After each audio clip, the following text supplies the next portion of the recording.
Nadie la cuestionó, nadie levantó la mano, nadie dijo, esperen, esto podría salir mal. Porque en ese momento, la decisión parecía correcta, lógica, incluso inevitable. De hecho, si hubieras estado ahí sentado en esa sala, escuchando los argumentos, viendo los números proyectados en una pantalla, habrías pensado exactamente lo mismo que todos los demás, no hay otra opción. Y ese fue el verdadero problema. Las decisiones que cambian el mundo casi nunca se sienten peligrosas, no llegan con alarmas, no vienen acompañadas de advertencias dramáticas. Llegan envueltas en algo mucho más engañoso, normalidad. Todo parecía estar bajo control, los procesos funcionaban, los resultados eran aceptables, nada se estaba incendiando. Así que alguien propuso un pequeño ajuste, nada radical, nada definitivo, un por ahora, un solo hasta que tengamos más datos, un luego lo revisamos. Y todos asintieron, porque cuando una decisión se presenta como temporal, nadie la trata como permanente. Pero el tiempo tiene una forma cruel de convertir lo provisional en definitivo. Durante semanas no pasó nada, durante meses tampoco, y cada día que transcurría sin consecuencias visibles reforzaba la idea de que habían hecho lo correcto.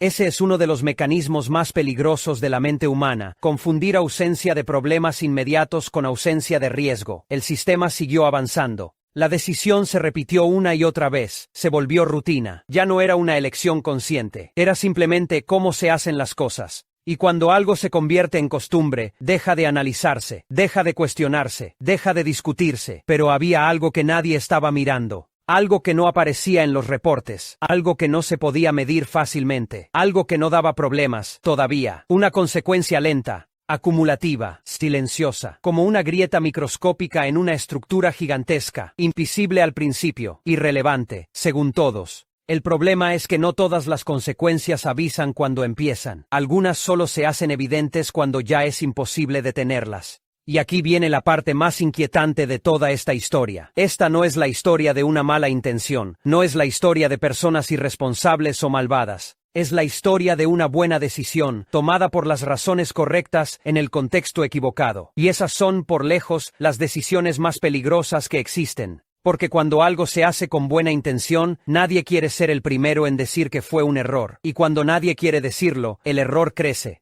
Lo que nadie entendió en ese momento es que esa decisión, tan pequeña y tan razonable, no solo iba a afectar al sistema, iba a afectar a personas reales, a elecciones de vida, a caminos que se tomarían o que jamás existirían. Pero eso aún no era visible, todavía no. Y cuando finalmente empezó a notarse, ya no era un problema pequeño, era algo demasiado grande para ignorar y demasiado costoso para corregir. La decisión no se quedó aislada, se repitió, primero de forma ocasional, luego como solución práctica, y finalmente como procedimiento oficial. Ya no era algo que se discutía, era algo que simplemente se hacía. Las personas que llegaron después nunca supieron que había existido otra alternativa. Para ellas, el sistema siempre había funcionado así, no había comparación posible, no había punto de referencia. Eso es lo que vuelve tan peligrosas a las decisiones silenciosas. Cuando pasan suficiente tiempo sin ser cuestionadas, se convierten en verdad. El sistema empezó a crecer alrededor de esa decisión, se volvió más rápido, más eficiente, más rentable,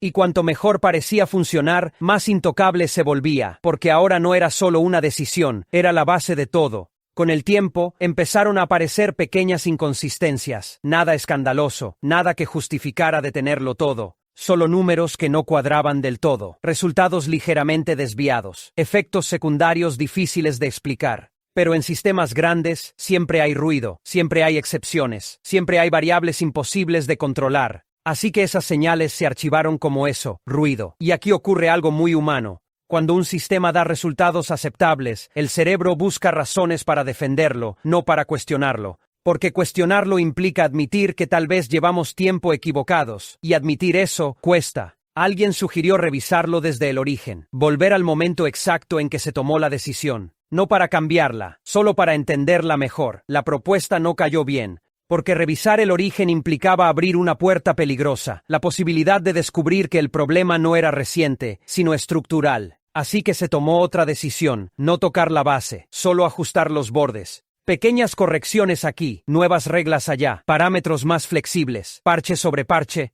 El sistema seguía funcionando, eso era lo importante, eso era lo visible. Pero cada parche hacía algo más, aumentaba la dependencia, porque ahora no solo dependían de la decisión original, dependían también de todas las soluciones improvisadas que se habían construido encima. En algún punto, el problema dejó de ser técnico, se volvió político, humano, emocional, porque admitir el error ya no era solo una cuestión de precisión, era una cuestión de responsabilidad. ¿Quién iba a decir que aquello que había aprobado, defendido o heredado estaba mal? ¿Quién iba a asumir las consecuencias de reconocerlo públicamente? Nadie quería ser esa persona. Y así, el sistema cruzó una línea invisible, el punto en el que corregirlo era más peligroso que mantenerlo. Ese es el verdadero punto de no retorno. Cuando finalmente alguien logró demostrar que la decisión original era incorrecta, la reacción no fue sorpresa, fue incomodidad, porque ahora todos lo sabían. Pero saberlo no hacía que el problema desapareciera. Al contrario, hacía evidente algo mucho peor, que no había una salida limpia. Corregir el error implicaba rehacer procesos completos. Invalidar decisiones pasadas, aceptar que millones de resultados estaban basados en algo equivocado. No era solo cambiar una pieza, era desmontar la estructura entera, y nadie estaba preparado para eso. Así que ocurrió lo inevitable. La decisión no se corrigió, se normalizó oficialmente. Se documentó, se justificó, se volvió la mejor opción disponible, no porque fuera correcta, sino porque era la única que no hacía colapsar todo de golpe. Y ahí es donde esta historia se vuelve realmente inquietante. Porque en ese momento, el error dejó de ser un fallo, se convirtió en una elección consciente. Desde ese punto en adelante, ya no se trataba de ignorancia, se trataba de convivir con algo que sabían que estaba mal. Y cuando un sistema cruza esa línea, las consecuencias dejan de ser técnicas, se vuelven humanas. Cuando las consecuencias finalmente se hicieron evidentes, ya no aparecieron en gráficos ni en informes, aparecieron en personas, personas que habían tomado decisiones importantes basándose en ese sistema. Decisiones de vida, de trabajo, de dinero, de futuro. Caminos enteros se construyeron sobre una premisa que nunca fue del todo correcta, pero que parecía suficiente. Y ese es el detalle más cruel de esta historia. La mayoría de los afectados nunca supo que había un problema. Para ellos, las cosas simplemente salieron así.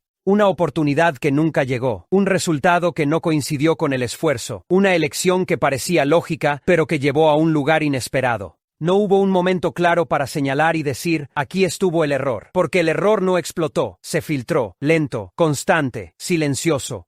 Con el tiempo, el sistema ya no solo condicionaba decisiones individuales, condicionaba estructuras completas, organizaciones, mercados, trayectorias colectivas, y ahí ocurrió algo todavía más inquietante. Incluso quienes entendían perfectamente el problema empezaron a justificarlo, no porque fuera correcto, sino porque ya no podían imaginar una alternativa sin caos. Corregirlo implicaba retroceder años, deshacer acuerdos, reescribir reglas, aceptar pérdidas inmediatas, y nadie quiere ser responsable de provocar un colapso, aunque sea para arreglar algo mal hecho. Así que el razonamiento fue este: sabemos que no es perfecto, pero cambiarlo ahora haría más daño que dejarlo como está. Y esa frase selló el destino de millones. Aquí nace la paradoja final. Hoy sabemos que la decisión original fue un error. Hay datos, hay análisis, hay evidencia, pero también sabemos que arreglarla hoy sería peor que haberla corregido a tiempo. Así que seguimos adelante, no porque sea lo correcto, sino porque es lo posible. El error se volvió parte del sistema.